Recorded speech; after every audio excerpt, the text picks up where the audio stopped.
naman tayo sa Western Visayas, partikular na sa probinsya ng Capiz. Dito, bidang-bida ang Capiz shells o window pane oyster shells.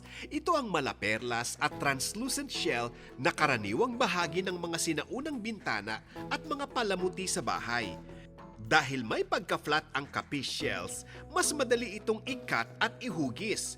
Ginagawa itong parol, chandelier, lampshade, Capiz balls, keychains at marami pang iba. Dito sa probinsya ng Capiz, matatagpuan ang pinakamarami at pinakamagandang Capiz shells. Dahil sagana sa supply ng Capiz ang probinsya, sinimulan ni Cora Tiangco noong 1989 ang kanyang Capiz business. Dati kasi, before pumasok dito yung German exporter, walang production ng Capiz shells dito. Pinapadala lang ito sa Manila. Bumibili yung taga Pampanga, taga Cebu. Nung pumasok yung factory dito ng Capiz shells, naging produkto na sila. Sa tulong ng isang German exporter, nakapag-export siya ng mga Capiz home decor sa Europe. Nagustuhan ito ng mga Aleman at naging steady customer sila ni Cora ng maraming taon. Pero nang bumalik na sa Germany ang kanilang business partner, nagsarili si Cora at nag-focus sa local market. Mula sa Rojas City, nakarating na sa ibang probinsya at maging sa ibang bansa ang kanilang mga produkto. Mabusisi ang paggawa ng Capiz shell products. Pagkahango sa dagat, ikakat ito sa naaayong hugis. May pa-square at ang iba naman ay pabilog. Pinopolish ang buong shell at ikinakabit sa metal frame. Dahil sa translucent nature ng Capiz shell, ideal itong maging lampshade o window pane. Lumalabas kasi ang ganda nito kapag tinatamaan ng ilaw o sinag ng araw. Mula 50 pesos hanggang 100 pesos ang Capiz souvenir items. 1,400 pesos naman ang Capiz lamps at 900 pesos naman ang parol na gawa sa Capiz. Kung gusto niya raw pumasok sa ganitong negosyo, 100,000 pesos ang kapital sa manufacturing side at 10,000 naman sa retail side ng business na ito.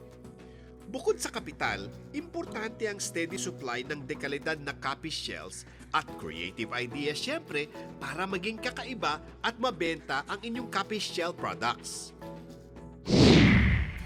Hindi lang sa Capiz shells tanyag ang lalawigan ng Capiz. Seafood capital din ng Pilipinas ang bansag sa probinsyang ito. Mayaman kasi sa isda ang dagat ng Capiz. Major producer din ng lalawigan ng iba't ibang fish products tulad ng bangus at tilapia. Isa sa eksperto pagdating sa bangus business ay si Ginoong Jaime James Panagiton ng Rojas City. Magandang negosyo raw na pwedeng pasukin ng ating mga kababayan ang bangus nursery business. Ang trabaho ng bangus nursery ay palakihin ang mga bangus fry na galing sa hatchery para maging fingerlings. Dahil dumarami ang bangus breeders, lumalaki rin ang demand sa bangus fingerlings. Aabot ng 1,000,000 piso ang puhunan sa business na ito. Pero bukod sa kapital, ito raw muna ang dapat mauna. First consideration mo is your market. Either fish pond, depende, survey muna ang requirement ng market mo. Susunod, kahit walang sariling fish pond, pwede munang umupa ng lupa at gawing nursery. Pwedeng magsimula muna sa 1 hektarya.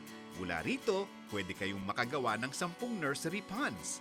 Susunod naman dito, bibili kayo ng mga bangus fry sa hatchery. 300,000 pesos ang presyo ng 1,000,000 bangus fry. Ang rekomendadong dami ng fry kada 1 hektaryang bangus nursery. Kada nursery pond, 100,000 bangus fry ang ilalagay. Depende sa survival rate ng mga bangus fry ang inyong kikitain.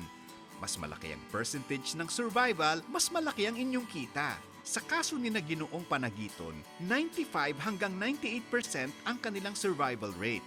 12 days lang, pwede nang i-harvest at ibenta ang inyong fingerlings.